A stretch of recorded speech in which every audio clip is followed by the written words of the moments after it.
regarde ce qui arrive en ce moment à Asselineau. Et bien ça, c'est la méthode Macron. Quand tu ne peux pas vaincre avec des arguments, disons, propres, quand ton adversaire est en train de prendre le dessus, et là, le Frexit, tout le monde commence à se poser la question, eh bien, tu fais discréditer ton adversaire par des méthodes sales, des méthodes de caniveau, en laissant publier des accusations par un grand journal proche du pouvoir, en l'occurrence le Figaro. Rien n'est vérifié. Le type Asselineau, là, qu'on accuse en gros d'avoir été grivois avec son chauffeur de 25 ans, personne au Figaro ne lui a téléphoné pour lui dire, je vous signale qu'on va publier demain des accusations de votre chauffeur. D'ailleurs, il se trouve en plus que le chauffeur a été viré un mois avant pour insolence. Enfin, donc tout ça sent un peu l'affaire Fillon. C'est la tentative d'assassinat politique absolument typique. Asselineau est loin d'être aussi haut dans les sondages que Fillon l'était à l'époque, mais il est le seul qui dise en ce moment non à l'euro. Et apparemment, ça justifie n'importe quelle saloperie contre lui désormais, parce que si l'Italie dit ciao à l'euro, Asselineau va se retrouver en position de force dans l'opinion en France. Donc c'est la panique à l'Élysée. Donc tu l'attaques sur ses mœurs, puisqu'apparemment ils n'ont rien trouvé du côté de l'argent.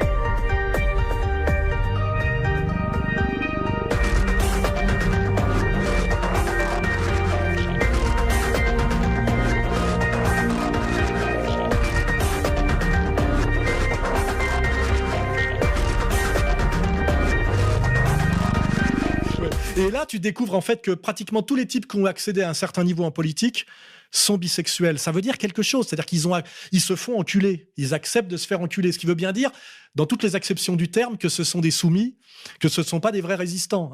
Il faut peut-être le comprendre comme ça. Et d'un seul coup, tu découvres effectivement Dupont-Aignan. On vient de me balancer Asselineau, là, tu vois. Alors, je confirme pas. Oui, on vient de me le balancer, là.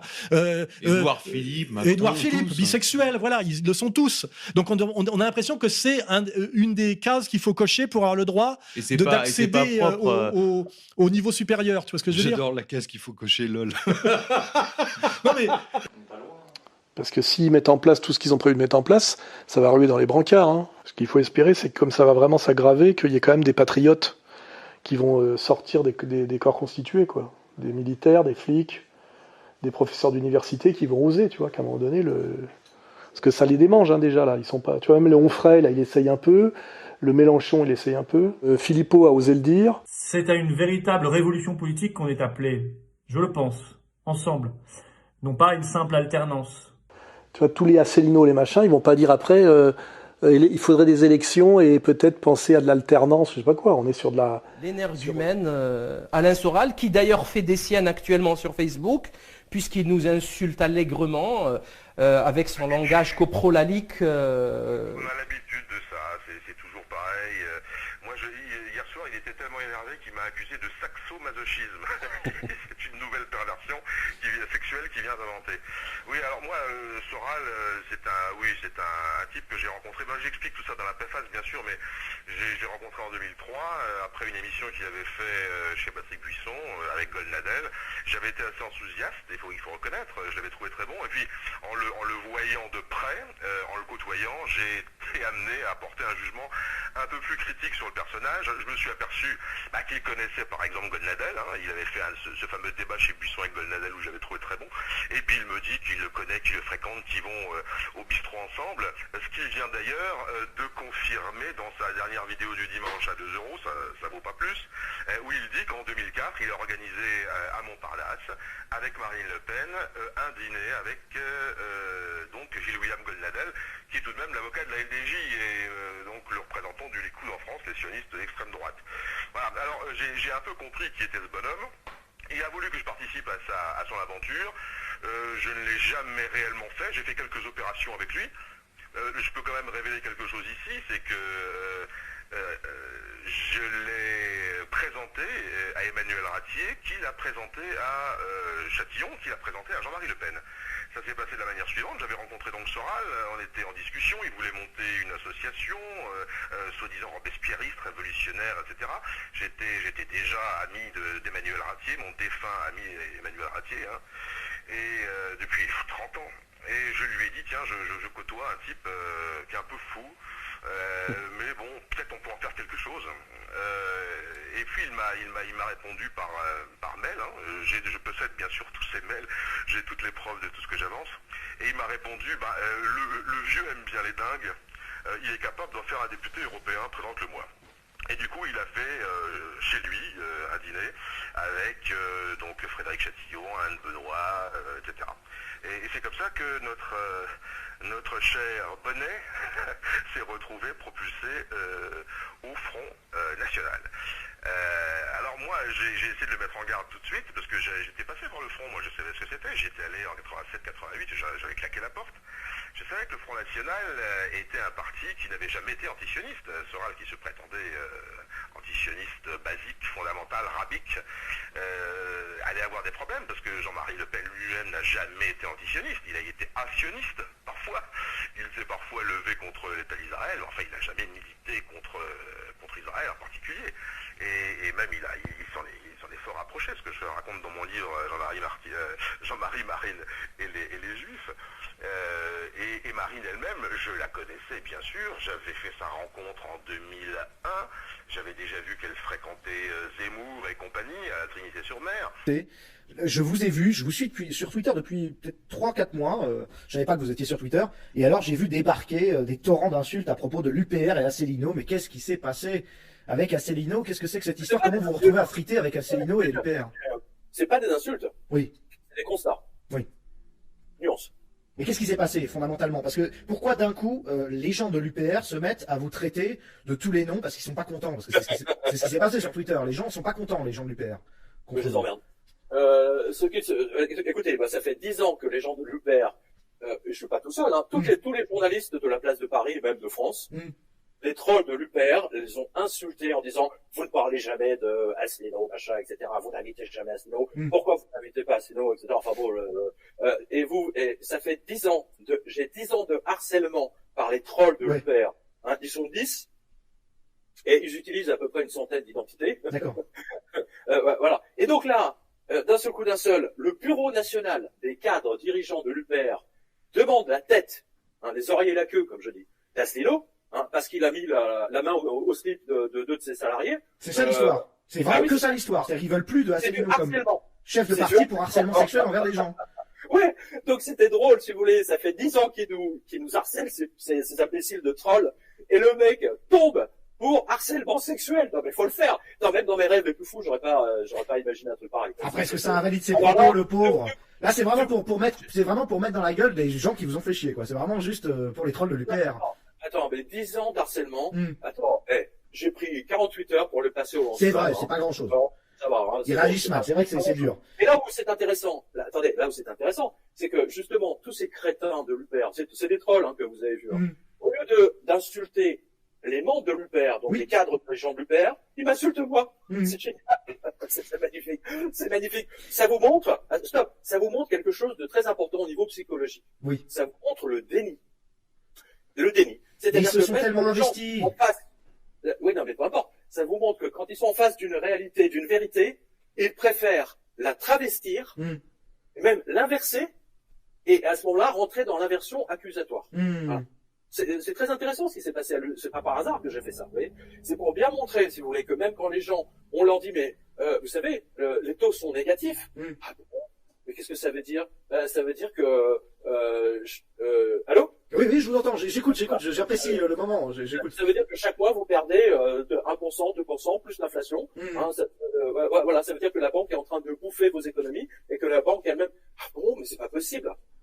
Oui, ça s'appelle le déni. C'est-à-dire que des gens qui intellectuellement n'ont pas le coefficient intellectuel, si vous voulez, pour pour analyser les faits. C'est-à-dire que quand ils sont en face d'une réalité, et je donne souvent cet exemple. Vous vous souvenez du naufrage du Concordia? Non. Putain, les mecs, qu'est-ce que vous faites? Moi, je suis un gros beauf, je suis un dessinateur, moi, à la base, hein. Peut-être qu'il vous a pas prévu correctement, Cro-Blanc, mais moi, je suis un beauf dessinateur, hein. C'est le bateau de croisière qui a coulé en Italie. Vous vous souvenez pas de ça? Non, je me souviens pas. Bon, peu importe. C'est un immense bateau de croisière qui a coulé. le bateau était en train de faire ça, d'accord, il était en train de couler, et les gens étaient en train de filmer avec leur portable, avec leur téléphone, en disant, ils vont venir nous sauver. D'accord. Voilà. Voilà, ça c'est le déni. Vous comprenez? Oui, je comprends. C'est le déni. Et les gens de l'UPR, enfin les trolls de l'UPR, parce que je mets pas tout le monde. Non, oui, on parle des gens qui sont extrêmes, etc. Oui, bien sûr. Voilà, c'est ça. Mais ce sont c'est des intellectuellement, je sais pas, vous savez, c'est exactement les mêmes profils que les nazis en 1944. Mais c'est Internet qui rend fou. Moi, je sais pas comment vous faites pour tenir sur Internet depuis des années, parce que même moi, là, ça fait 3 ans que je suis sur Internet, je n'en peux plus. Comment vous faites? Attendez, je vais vous expliquer, c'est très simple. La différence entre tous ces gens, c'est que moi, je parcours la France. Vous savez, je fais des dédicaces dans toute la France. Oui. J'en ai fait à peu près une centaine. Donc, je rencontre les personnes. Voilà. Vous voyez ce que je veux dire? Et tous ces trolls-là, vous les voyez pas, ils sont derrière leur écran. Voilà, c'est tout. Oui, je comprends. C'est la rencontre avec les gens de qualité qui fait qu'on arrive à faire. On se dit non, c'est pas si grave les trolls. Ouais, on relativise sur ce sujet-là. C'est des mecs. Attendez, mais pour un troll UPR, vous gère, je sais pas, 20. Attends, à un moment donné, ils ont fait des sondages en ligne sur Internet. Je sais pas si vous vous souvenez de ça. Le vainqueur absolu, 80% de vote, Asselineau. Oui, et ça donne 1% dans le... Oui. 0,9 au niveau national. Vous voyez, si, avec les trolls, si vous voulez, sur Facebook, c'est évidemment Asselineau qui aurait dû remporter le premier tour. Hein. Ça va, toi. Bon, en tout cas, vous avez votre petite vengeance sur Asselineau, c'est bien, les trolls de l'UPR. C'est une grande vengeance. C'est une immense vengeance pour tous les gens qui ont été insultés, traînés dans la boue par tous ces imbéciles, le troll de l'UPR, quoi. Et juste, on va terminer là-dessus. Vas-y. Mais c'est moi j'ai un retour là. Non, mais moi je suis, franchement, les gens, peut-être que vous l'avez, mais en tout cas les spectateurs ne l'ont pas. Hein. D'accord. Voilà. Alors ça vous montre, si vous voulez, comment dire, la putasserie de certains hommes politiques. Dont Asselineau.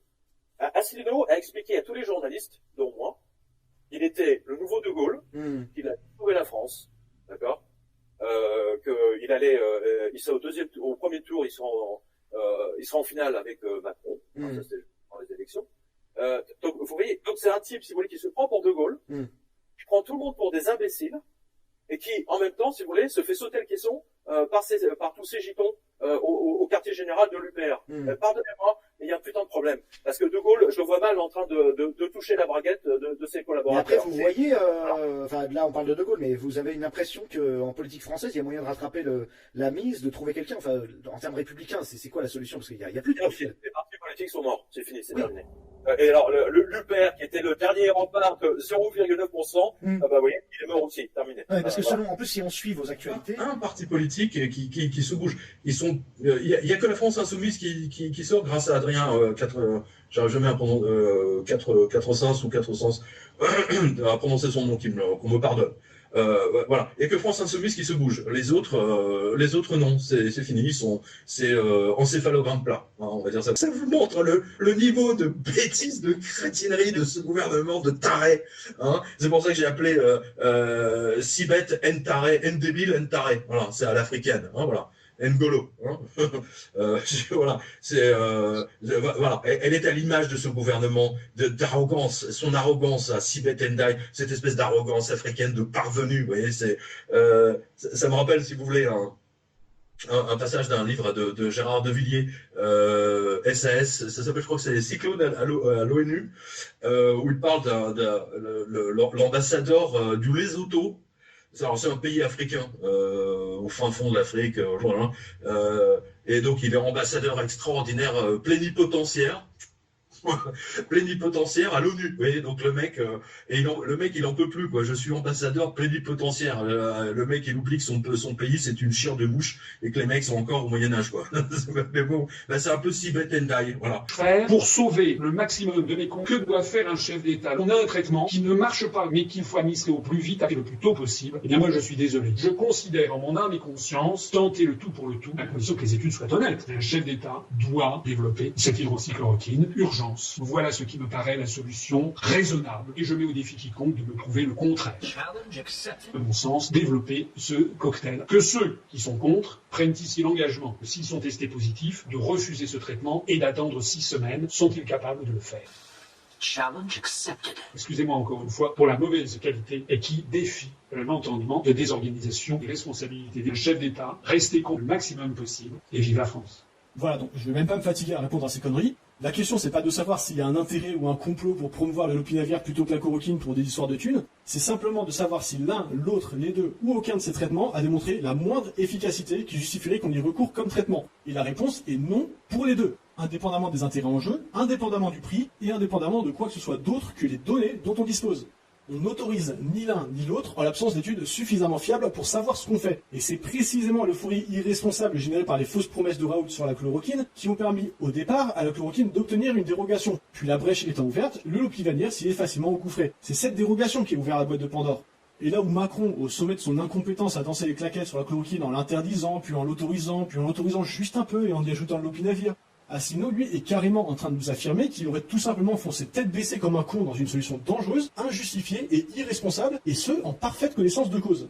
Et ça, c'est absolument hors de question que je me rende complice. C'est pour ça que j'ai annoncé dès le 28 mars me détacher complètement des prises de position de l'UPR, et puisque 3 jours après, Asselineau a remis une couche avec cette vidéo, j'ai à présent mis hors ligne la totalité de mes vidéos dans lesquelles j'avais soutenu l'UPR et son programme. Asselineau n'aura qu'à défendre sa cause lui-même, parce qu'il a démontré ici que lorsque la situation l'exige, il n'a aucune hésitation à préférer une position électoraliste qu'il ferait bien voir à une position intègre qui serait impopulaire à un instant T. Moi, j'ai adhéré à l'UPR sur la base d'un contrat clair, laisser provisoirement de côté mes divergences politiques avec d'autres, en vue de promouvoir en priorité le Frexit comme moyen indispensable de restaurer la démocratie en France. À aucun moment, je ne me suis engagé à suspendre mon bon sens et mon intégrité ou à fermer les yeux sur des manœuvres politicardes. Et j'ai toujours été très clair sur le fait que le jour où l'UPR exigerait ça de moi, je n'aurais aucune hésitation à en claquer la porte, détruire ma carte d'adhérent devant ma caméra et faire une vidéo pour en expliquer la cause. Je n'ai donc rien fait d'autre que rester fidèle à mes engagements, et conformément à ça, je tiens parole.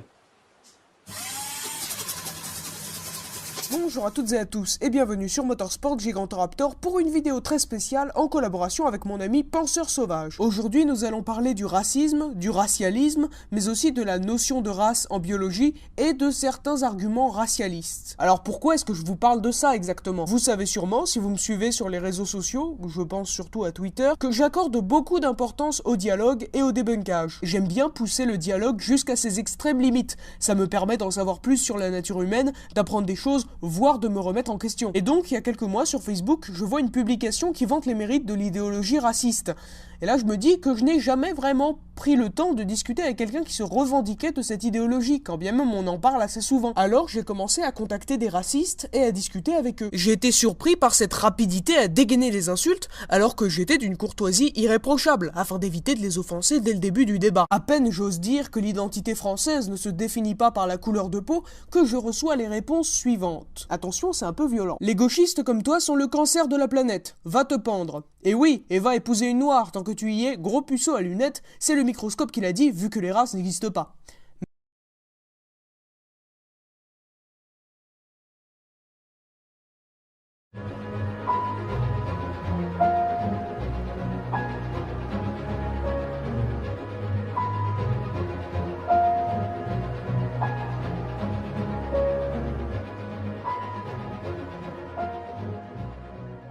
Le combat pour l'éducation populaire est plus que jamais d'actualité.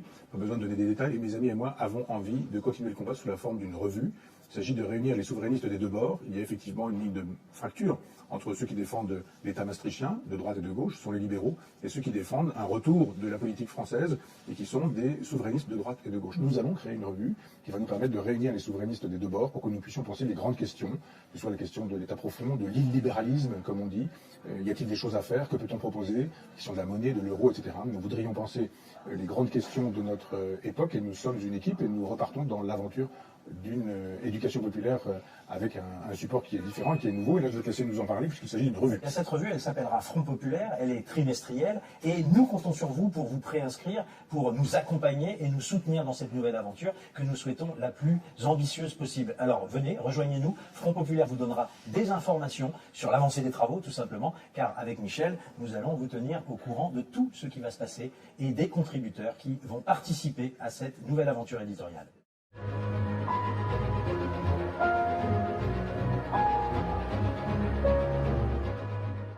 Bonsoir.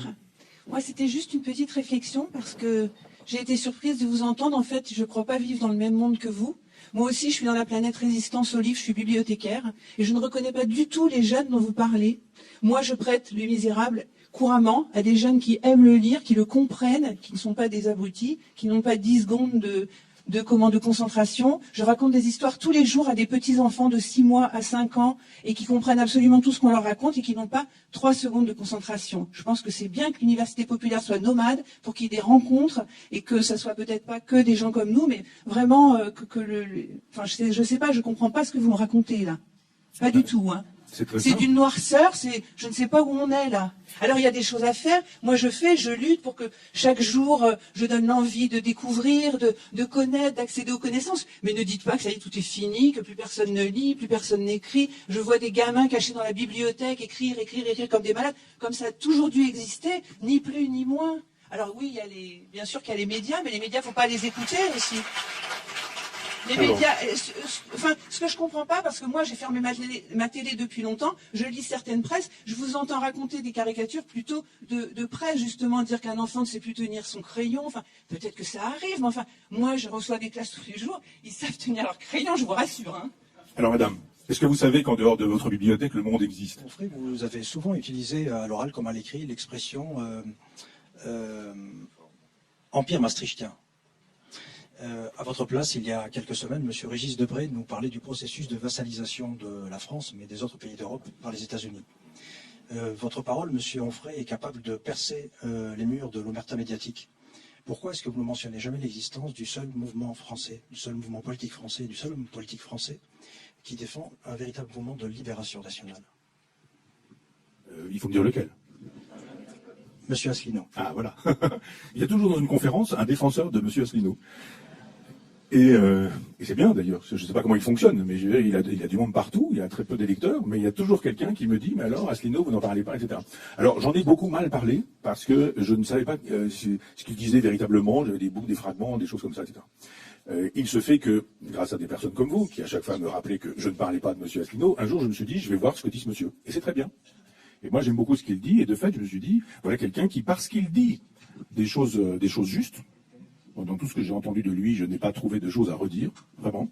Et parfois, je l'ai écouté longuement, j'ai écouté des enregistrements qui pouvaient durer une bonne heure, avec un réel intérêt, avec un réel plaisir, en me disant, c'est vrai que je souscris à tout ça. Alors, les propos d'Éric Zemmour sont condamnables et souhaitables. On est bien d'accord. À la fois, les propos d'Éric Zemmour sont condamnables en justice pour incitation à la haine, et à la fois, la chaîne, C8 et le producteur peuvent se retourner contre Absatoussi pour avoir diffusé sans l'autorisation les images de la chaîne. Et alors, quand vous avez vu les images, vous avez pensé quoi, vous, de cette séquence, honnêtement, Christine? Quand j'ai vu les images, je vous dis très sincèrement que j'aurais été membre du CSA, que j'aurais condamné la chaîne immédiatement, sanctionnée pour incitation à la haine. Avec ce qui a été laissé? Pas avec ce qui a été laissé, avec ce qui n'a pas été diffusé. Il n'y a pas de débat. Donc il n'y a pas de débat, il n'y a pas de débat. Après, la question qu'on peut se poser, et là qui a été un peu soulevée, c'est-à-dire est-ce que, et là il faut regarder toute l'émission, lorsqu'on invite Éric Zemmour, on sait qu'on prend des risques.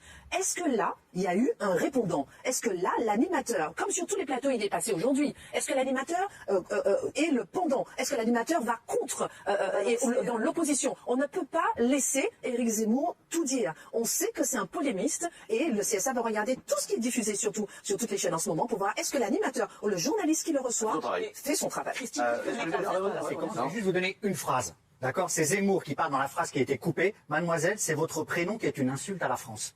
Donc ça, moi, je suis extrêmement choqué. Je trouve, monsieur, je vous le dis respectueusement, que votre attitude, elle est indigne. Et c'est le tireur dit ça aussi. Vous jetez en pâture votre chroniqueuse. Vous ne soutenez pas vos équipes. Cyril Hanouna, lui, qui est derrière nous, il a jamais fait ça. Vous la laissez toute seule. Elle est meurtrie. Absatoussi, elle est meurtrie. C'est une femme brisée aujourd'hui. Et vous la laissez en pleine nature. Vous la cassez. toujours été de son côté. Là, vous ne l'êtes pas. Vous faites semblant de dire, elle répond pas. Excusez non plus tout. Enfin, franchement, excusez-moi, mais en l'occurrence, Absatou, on est de son côté. La meilleure preuve, c'est qu'on coupe cette séquence qui nous... Elle voulait qu'on la diffuse, la séquence. Vous saviez qu'elle allait la diffuser?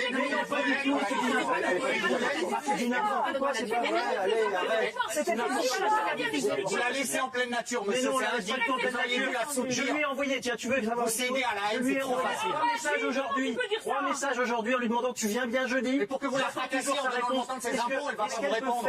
Est-ce que Absatou peut comprendre qu'à la fois on peut être d'accord avec elle et ne pas lui laisser faire n'importe quoi? Mais condamnez-les-vous, alors condamnez-le. Mais qu'est-ce que je peux dire de plus? Mais le problème, c'est pas Zemmour, le problème, c'est comment à traiter un... Coupez cette séquence, c'est bien que je trouve qu'elle est scandaleuse.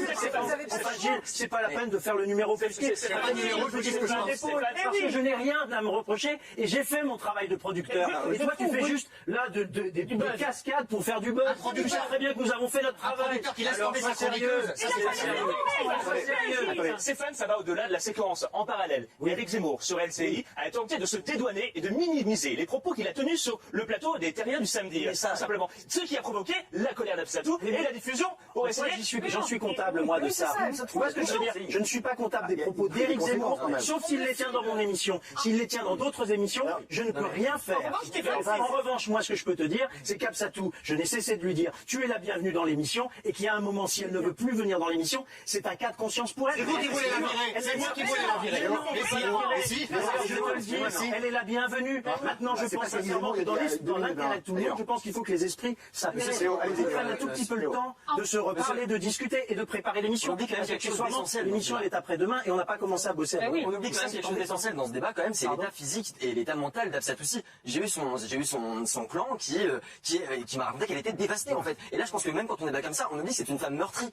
C'est une femme meurtrie qui a été humiliée. Il n'y a pas de mots pour dire qu'on puisse comprendre ce qu'elle vit, on puisse être blessé dans sa communication, qu'elle puisse être blessée par les propos de Zemmour. Je peux l'entendre parfaitement, mais nous avons fait notre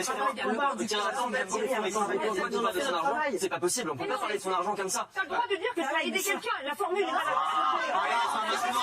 c'est remettre en fait un coup de couteau ou de remettre de l'huile sur le feu, c'est très humiliant, ça relève de la vie privée et les impôts, le montant des impôts de chacun, on s'en fout, on n'a pas besoin de savoir ça en fait.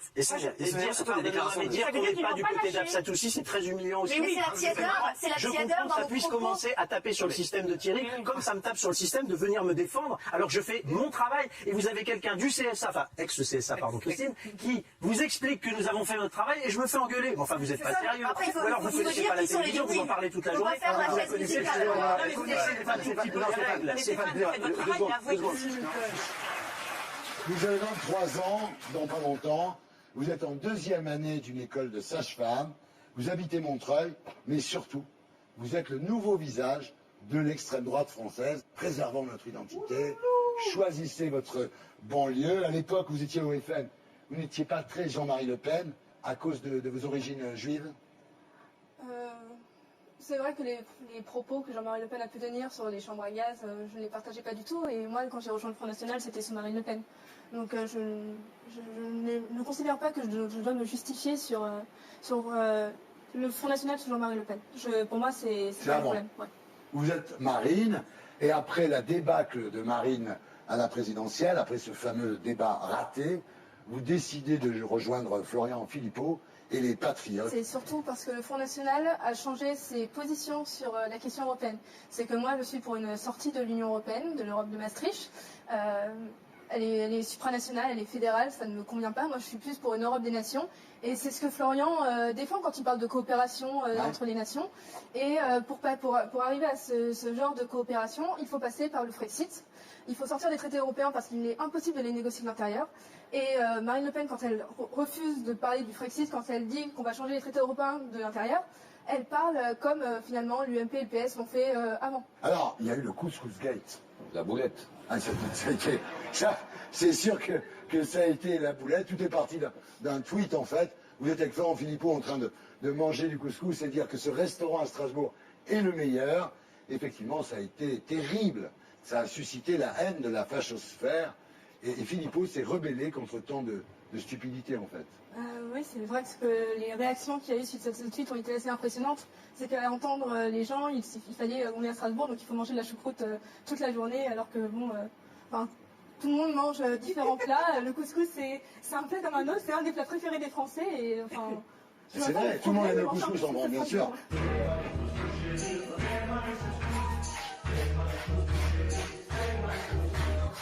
Vous auriez pu leur dire que votre chien était un berger allemand, en fait. Ça vous aurait réconcilié avec eux. Et qui s'appelle Adolphe. C'est un peu glissé, le berger allemand, quand on est à l'extrême droite, mais bon, manquerait plus que votre copain s'appelle Laval. Non, mais son copain s'appelle vraiment Laval. Non mais c'est dingue. Alors déjà, je ne me considère pas d'extrême droite. Moi, je suis une grande défenseuse de la démocratie et l'extrême droite, par définition, c'est des régimes totalitaires, des régimes antidémocratiques qui oppriment leur peuple. Moi, je suis au contraire pour rendre sa liberté au peuple. Donc, je ne me considère absolument pas d'extrême droite et j'aimerais bien qu'on ne me mette pas dans cette catégorie. Quant au berger allemand et au nom de mon copain, déjà, on ne choisit pas son nom. Bah oui, c'est comme Marion Maréchal, elle a enlevé le Pen. Mais il reste Maréchal quand même. Et pour le berger allemand, j'adore cette race de chien et j'adore mon chien et il s'appelle Nietzsche. Il y a l'extrême droite, il y a l'extrême gauche. En Italie, ils bossent ensemble. Pourquoi vous bossez pas ensemble?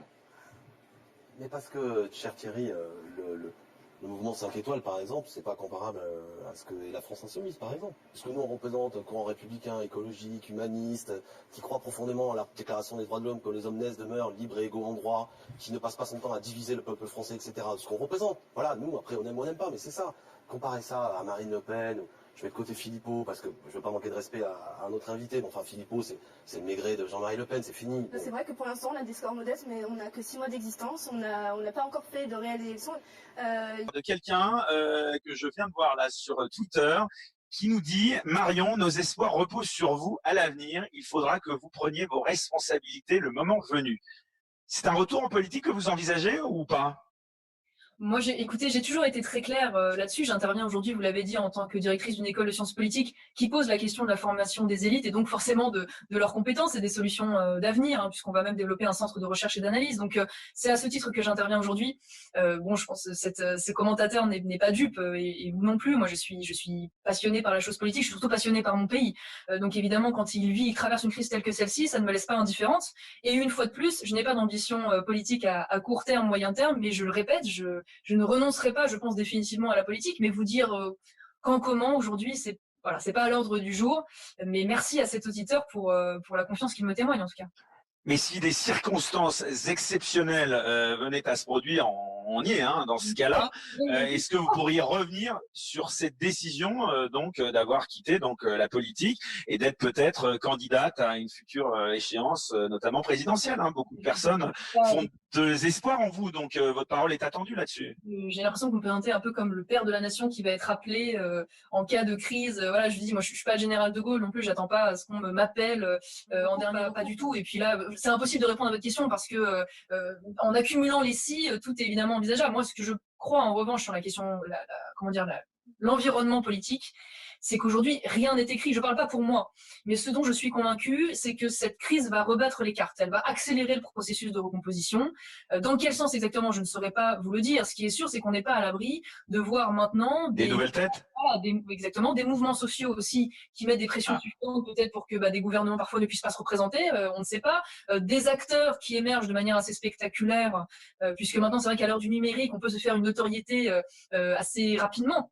Je parlais Lafayette comme exemple, je pense pas à lui évidemment pour un engagement politique, mais un homme comme Didier Raoult, en quelques semaines, il a des centaines de milliers de personnes qui le suivent, qui l'ont découvert. Donc voilà, on a vu en Italie par exemple, si on devait, même si comparaison n'est pas raison certes, mais on a vu des partis comme 5 étoiles en quelques mois arriver aux affaires. Donc tout ce que je peux vous dire en tout cas, c'est que pour moi rien n'est joué dans un sens ou dans l'autre, ça me paraît être une évidence. Voilà, après si un jour une opportunité se présente et que j'en ai l'envie et que je considère que l'ICEP est suffisamment sur les rails, voilà, pourquoi pas, mais ça n'est pas du tout à l'ordre du jour. Donc vous nous dites aujourd'hui sur Sud Radio, en effet, que si l'ICEP est sur les rails, que les circonstances exceptionnelles puissent vous appeler à ce destin, vous pourriez revenir sur votre décision et peut-être vous réengager en politique. Je ne parle pas de destin, il n'est pas question de destin ici. On peut passer 10 minutes là-dessus si vous voulez, je ne suis pas sûre que Non, mais c'est intéressant parce qu'en effet, vous savez bien, Marion Maréchal, vous savez bien. C'est une question que si à un moment donné, j'ai envie de me réengager parce que c'est le moment, parce que moi, si vous voulez, j'ai quitté la politique pour une raison simple, c'est aussi que je voulais me frotter à l'entrepreneuriat. Je suis devenue, vous l'avez rappelé, j'ai été députée très jeune, donc je ne voulais pas avoir comme expérience la plus jeune d'ailleurs électorale. Donc à partir de là, je pense ne pas être allé au bout de cette expérience. Donc pour l'instant, moi j'aborde les choses très sereinement et j'essaie aujourd'hui de contribuer, notamment par votre invitation, à apporter un regard, peut-être des solutions, des alertes. Et si un jour je me réinvestis en politique, j'irai au-delà de ça, mais pour l'instant je peux pas vous donner une date, un moment. J'ai pas de stratégie à 10 bandes sur 20 ans, j'en suis désolée, mais bon. Mais vous ne pensez pas que l'absence, par exemple, d'un appareil pour vous soutenir, d'un appareil politique, aujourd'hui, c'est ce que vous dites qu'on peut réussir très rapidement. On l'avait vu d'ailleurs avec La République En Marche, qui s'est créée finalement assez rapidement. Vous pensez qu'on peut arriver au pouvoir avec l'absence d'un appareil derrière soi ? je ne sais pas si on peut arriver en l'absence d'un appareil. En tout cas, on peut créer des appareils de manière assez spectaculaire. C'est vrai que on l'a vu, je vous le dis, on l'a vu en Italie, on a vu des recompositions politiques qui étaient extrêmement rapides. Et moi, je pense que les circonstances, si vous voulez, vont accélérer cela. Pourquoi? Je l'ai dit tout à l'heure, parce que l'ancien monde ne va pas se remettre en question. Mais attendez, pour être sûr de bien vous comprendre, Marion Maréchal, vous êtes pour quitter l'Union européenne? Non, je finis juste le raisonnement pour vous dire que si Emmanuel Macron nous parle de souveraineté européenne, il faut qu'il en assume les conséquences et il faut qu'il aille au bout du raisonnement. Et le problème aujourd'hui, c'est que la France, malheureusement, fait partie des pays demandeurs de cette crise, fait partie des pays en difficulté. Donc imaginez que le président français puisse infléchir la politique de l'Union européenne dans le sens de ce dont je viens de vous parler, à savoir la protection, par exemple, des marchés de la concurrence déloyale. Ça m'apparaît parfaitement utopique parce que la France a un problème de crédibilité et c'est elle qui a besoin en premier lieu de l'aide de l'Union européenne. Donc c'est vrai que ce qui m'inquiète, si vous voulez, c'est que dire aujourd'hui aux Français alors même qu'on voit bien que la question est d'abord celle de l'indépendance de l'État-nation et de la diversité de son économie, elle a expliqué aux Français qu'en fait on va renforcer l'État européen. Je ne suis pas sûre que ce soit une bonne solution. Je vous réponds sur la question que vous venez de me poser. Je ne suis pas pour que la France sorte de l'Union européenne. En revanche, je considère que la France, pour avancer efficacement au sein de l'Union européenne, doit arrêter de s'enfermer dans ce couple franco-allemand qui, selon moi, est fracturé. Voilà, est un couple qui ne fonctionne pas pour des raisons qui sont très simples, puisque l'Allemagne et la France n'ont pas les mêmes traditions économiques, les mêmes traditions budgétaires, les mêmes visions, les mêmes intérêts, et qu'elle doit peut-être reconsidérer ses alliances au sein de l'Union européenne pour justement engager un rapport de force. Si ce rapport de force n'aboutit pas, il faut tirer toutes les conclusions. Mais le problème, c'est que ce rapport de force, il n'a même pas été véritablement engagé. Parce que même...